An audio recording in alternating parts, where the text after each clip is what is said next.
Praise the Lord. యేసువా వందనం, యేసువా స్తోత్రం, యేసువా ఆరాధన, యేసువా మహిమ, తండ్రి దేవా వందనం, తండ్రి దేవా స్తోత్రం, తండ్రి దేవా ఆరాధన, తండ్రి దేవా మహిమ, ఆత్మదేవా వందనం, ఆత్మదేవా స్తోత్రం, ఆత్మదేవా ఆరాధన, ఆత్మదేవా మహిమ, మాత వందనం, మాత స్తోత్రం. ప్రియమైన సోదరి సోదరులారా, ఈరోజు మనందరం కూడా లూతు మాత దేవాలయంలో శిలువ మార్గాన్ని ముగించుకొని దివ్య పూజా బలి ద్వారా ఆ దేవుని యొక్క మేలును పొందుకుంటూ ఉన్నాం. ఈరోజు మన శుభవార్తలో ఒక పేదవాడు గురించి వింటూ ఉన్నాం. పేదవాడంటే చాలా పేదవాడు. ఆ పేదవాడు ఎక్కడున్నాడు? ఎవరి బాధ దగ్గర ఉన్నాడు? ధనవంతుని బాధ దగ్గర ఉన్నాడు. ధనవంతుడి బాధ దగ్గర ఉన్నా కూడా పేదవాడు పేదవాడిగానే ఉన్నాడు. ఎందుకంటే ఆ ధనవంతుడికి పేదవాడి మీద జాలి లేదు కాబట్టి. లాజరు ఆ యొక్క ధనవంతుని బల్ల కింద కూర్చున్నాడు. కూర్చొని కనీసం ఆ బల్ల మీద నుండి పడే రొట్టె పొంగలు తిందామని చెప్పి ఎదురు చూస్తున్నాడు. కానీ ఏమైంది? బల్ల మీద నుంచి కుక్క కింద పడగానే ఏమైంది? కుక్క వచ్చి ఆ రొట్టె మొక్క తినేసి ఈ లాజర్ అన్నమాట పుండ్లతో ఒంటి నిండా అన్నమాట రణములు పుండ్లు ఉన్నాయి. ఎందుకని? లాజరు కుష్ఠ రోగంతో బాధపడ్డాడు. ఆ సమయంలో ఈ లాజరును ఈ యొక్క ధనవంతుడు పట్టించుకోకుండా ఆ యొక్క లాజరుని కనీసం చూసి కూడా పక్కకెళ్ళిపోయాడు. కనీసం ఒక రొట్టె ముక్క పెడతావు అని చెప్పి పట్టించుకోవాలి. చివరికి ఏమైంది? మనందరం ఎంతకాలం బతుకుతాం? 50, 60, 70, 80 బాగా బతికితే ఒక 90 పొందాం. సరే, ధనవంతుడు బతికాడు. లాజరు ముందు చనిపోయాడు. తర్వాత ధనవంతుడు కూడా చనిపోయాడు. చనిపోయిన తర్వాత లాజరు ఎక్కడికి వెళ్ళాడు? అబ్రహాము యొక్క ఒడిలో లాజరు కూర్చున్నాడు. అంటే అబ్రహాము యొక్క సన్నిధిలో ఉన్నాడు లాజరు. ఈ యొక్క ధనవంతుడు ఏమయ్యాడు? నరకములో మాడి మసైపోతూ ఉన్నాడు. ఆ సమయంలో తలపైకి చూడగా ఎవరు కనపడ్డారు? లాజరు కనపడ్డాడు. అయ్యో, నేను ధనవంతుడిగా ఈ లోకములో ఉన్నప్పుడు ఈ లాజరును పట్టించుకోలేదే, ఇప్పుడు ఏమని పరిస్థితి ఉంది? ఇప్పుడు తెలుగులో ఒక సామెత ఉంది, ఓడలు బండ్లు అవుతాయి అంట, బండ్లు ఓడలు అవుతాయి అంటే. బండిగా ఉన్నటువంటి లాజరు ఓడయ్యాడు, పెద్దవాడయ్యాడు, అబ్రహాం దగ్గరికి వెళ్ళాడు. అది ఈ ధనవంతుడు మాత్రం పడిపోయి అగాధంలో ఉండి ఒక కోరిని కోరాడు.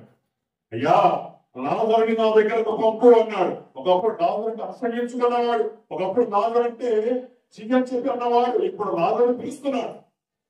అందుకని మనం చూస్తాం అన్నమాట, ధనవంతులు చాలా మంది వాళ్ళు ఆరోగ్యంతో ఉన్నప్పుడు మిగిలిన వాళ్ళందరూ కూడా అసహించుకుంటారు. దొరకబో ఆ విధంగా అసహించుకుంటారు. ఎప్పుడైతే వాళ్ళు హాస్పిటల్లో పడ్డారో వాళ్ళకి సేవ చేసేది ఎవరైతే నువ్వు బాగా ఉన్నప్పుడు అసహించుకున్నావో, పక్కకు పోమన్నావో, దూరంగా పెట్టావో వాళ్ళే నీకు వైద్యం చేస్తారు, వాళ్ళే నీకు సపర్యం చేస్తారు. ఆ విషయం మనందరం కూడా చూస్తూ ఉన్నాం. ఈ రోజు ఈ లాజరు ఎవరైతే ఆ ధనవంతుని చేత తృణీకరింపబడ్డారో, లాజరు ఎవరైతే ఆ ధనవంతుని చేతులు వద్దు నీకు ఏం పెట్టను అని చెప్పి అనిపించుకున్నాడో, అలాంటి లాజరుని ఈ ధనవంతుడు తన దగ్గరికి పిలుస్తూ ఉన్నాడు. అందుకని మనందరం గుర్తుంచుకోవాలి, దేవుడు మనతో ఉంటే మనము దేనికి కూడా భయపడనక్కరలేదు. ఆ దేవుడు మనం నడిపిస్తాడు. ఆ దేవుడు మనందరినీ కూడా తన బిడ్డలుగా మార్చుకుంటాడు.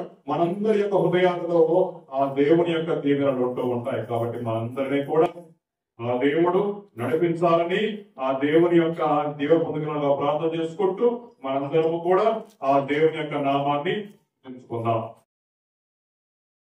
మన కొత్త పాఠ పుస్తకంలో పాఠ నెంబర్ 82, పేజ్ నెంబర్ 205. ఎందుకింత ప్రేమయా ప్రభు ఈ పాపి పైన యేసయ్యా ఎందుకింత ప్రేమయా ప్రభు పరము వీడి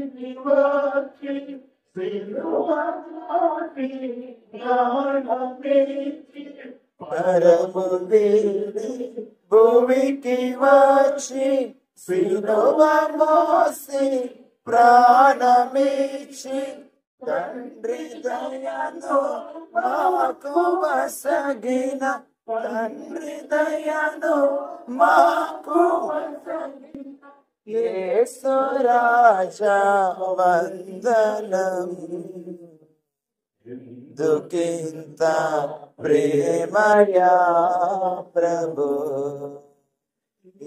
పాపి పైన యేసయ్యా ఎందుకింత ప్రేమయా ప్రభు పాపినైనా నన్ను పిలిచి పరము చేరా దారి చూపిన పాపినైనా నన్ను పిలిచి పరము చేరా దారి చూపిన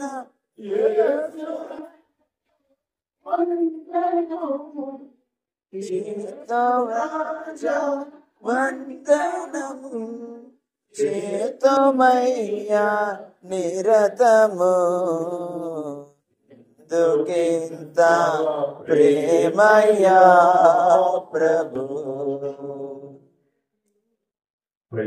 ప్రైజ్ ద లార్డ్. ప్రభువు మనందరి కోసం తన ప్రేమను ప్రబలిస్తున్నాడు. లాజరు పాపను అనుభవించాడు, కష్టాలు అనుభవించాడు, దోషం అనుభవించాడు, వేదాలు అనుభవించాడు. అయినప్పటికీ లాజరు యొక్క మరణం తర్వాత ప్రభువు దగ్గరికి వెళ్ళాడు లాజరు. కొన్నిసార్లు మనం అనుకుంటూ ఉంటాం, నాకే కష్టాలు వస్తూ ఉన్నాయి, నాకే బాధలు వస్తూ ఉన్నాయి, నాకే వేదన ఉంటూ ఉంది, కుటుంబంలో ప్రశాంతత అనుకుంటూ ఉన్నాం. అంటే దేవుడు నీ కోసం ఏదో మహత్కార్యాన్ని దాచిపెట్టాడు. దాన్ని మనం గుర్తుంచుకోవాలి. ఎప్పుడైతే మనము ఆ దేవుని యొక్క మహత్కార్యాన్ని గుర్తిస్తూ ఉంటామో, ఆ దేవుని యొక్క గొప్ప కార్యాలను గుర్తిస్తూ ఉంటామో, అప్పుడు దేవుడే మనకు దీవెనగా ఉంటాడు. మనందరము కూడా విశ్వాసంతో ధైర్యంతో ముందుకు సాగాలి. దేవుని కృపను పొందుకునేలాగా ప్రార్థన చేసుకోవాలి. ఈరోజు మనందరము రోజు మన దేవాలయంలో ఆ దేవుని యొక్క దీవెన పొందుతూ ఉండగా కష్టాలలో బాధలలో దృఢంగా ముందుకు సాగేలాగా ప్రార్థన చేసుకున్నాం. ఎవరైతే ఆ దేవుడి మీద ఆధారపడి ముందుకు సాగుతూ ఉంటారో వారందరికీ కూడా దేవుడే ఆదరణ, దేవుడే రక్షణ, దేవుడే వారందరికీ కొరకు పోరాడుతూ ఉంటాడు. ఎందుకంటే మనం బాధల్లో ఉన్నాము అంటే మనతో దేవుడు ఉన్నాడని మనం గుర్తుంచుకోవాలి. ఒక రోజంట ఒక అబ్బాయి కళ కట్టుకున్నాడు. ఆ కళలో ఆ అబ్బాయి సంతోషంగా ఉన్నప్పుడు ఆ అబ్బాయితో పాటు మరి 2 పాదముద్రలు పక్కన ఉంటూ ఉన్నాయి. ఆ అబ్బాయి చాలా సంతోషించాడు. ఎందుకంటే నేను ఆనందంగా ఉంటే దేవుడు నా పక్క ఉన్నాడని చెప్పి ఆనందపడ్డాడు అనమాట ఆ అబ్బాయి. కానీ ఆ అబ్బాయి పాదంలో ఉన్నప్పుడు చూస్తే కనుక ఆ అబ్బాయి పక్కన పాదముద్రలు లేవు. వెంటనే ఆ అబ్బాయి బాధపడ్డాడు. దేవుడా, సంతోషంగా ఉన్నప్పుడు నా పక్కన ఉన్నావు నువ్వు, నేను బాధలో ఉండగా, నేను వేదనలో ఉండగా, కష్టాల్లో ఉండగా నన్ను విడిచిపెట్టి వెళ్ళిపోయావు అంటే ప్రభు ఒకసారి నవ్వాడు. బిడ్డా, నువ్వు అనుకున్నావు నేను విడిచిపెట్టానని చెప్పి. కాదు, నువ్వు బాధల్లో ఉండగా, కష్టాల్లో ఉండగా నేను ఎత్తు పట్టుకున్నాను. అందుకని ఆ కనపడినటువంటి 2 పాదముద్రలు నీ కాదు, ఆ 2 పాదముద్రలు నాయి. ఎందుకంటే నువ్వు కష్టంలో ఉన్నప్పుడు, బాధలో ఉన్నప్పుడు, వేదనలో ఉన్నప్పుడు, నీకు ఎవరు లేరు అనుకున్నప్పుడు నేను నీకు తోడుగా ఉన్నాను, నేను నీకు నడిపించాను, నేను నీకు సంరక్షించాను అని చెప్పి ప్రభు తెలియజేస్తున్నాను అనమాట. ఈరోజు మనందరము కూడా ఈ యొక్క నమస్కారములో గురువారం దినాన శ్రీరావులపాలెంలో దేవుని యొక్క వాక్యాన్ని విని ధ్యానిస్తూ ఉండగా మనందరము కూడా ప్రభుని యొక్క దీవెన పొందుకునేలాగా ప్రార్థన చేసుకుందాం. ప్రభుని మీద ఆధారపడేలాగా ప్రార్థన చేసుకుందాం. రాజులు ఏ విధంగా అయితే కష్టాలలో బాధలలో కూడా ఆ ప్రభుని విడనాడకుండా చివరికి ప్రభు సన్నిధికి చేరుతూ ఉన్నాడు, అదే విధంగా మనము కూడా దేవుని బిడ్డలుగా జీవిస్తూ ప్రభుని అనుసరిస్తూ ప్రభుని యొక్క దీవెనతో ముందుకు సాగుదాం. మనందరిపై దేవుని యొక్క దీవెన రావాలని ప్రార్థన చేసుకుందాం. మనందరం స్థిరములు వచ్చి భక్తితో, విశ్వాసంతో, నమ్మికతో ప్రేమతో మనందరిపై దేవుని యొక్క దీవెన రావాలని ప్రార్థన చేస్తున్నాం. దయగల సర్వేశ్వర తండ్రి, మీకే స్తుతి, మీకే ఆరాధన, మీకే మహిమ, మీకే ఘనత. ఈ రోజు మేమందరం కూడా కథోలిక సంఘముగా అమలాపురం విచారణలో ఉన్నటువంటి గ్రామాల నుండి ప్రత్యేకంగా మేము పరమలో శిలో మార్గం ద్వారా దివ్య పూజ పని ద్వారా మీ యొక్క మేలును పొందుకుంటూ ఉండగా ఇక్కడ చేయడం మా అందరినీ దీవించండి. మీ విశ్వాసం బలపరచండి, ప్రేమ స్థిరపరచండి. మీ మేలును పొందుకునే భాగ్యం దయచేయండి. ప్రభుత్వ శాంతి సమాధానం పొందుకుంటూ మేము బలపడే భాగ్యం దయచేయండి. అమ్మా మరియు మాత మాపై దీవించండి. వెనుకరాని పొందుకునే భాగ్యం దయచేసుకోండి.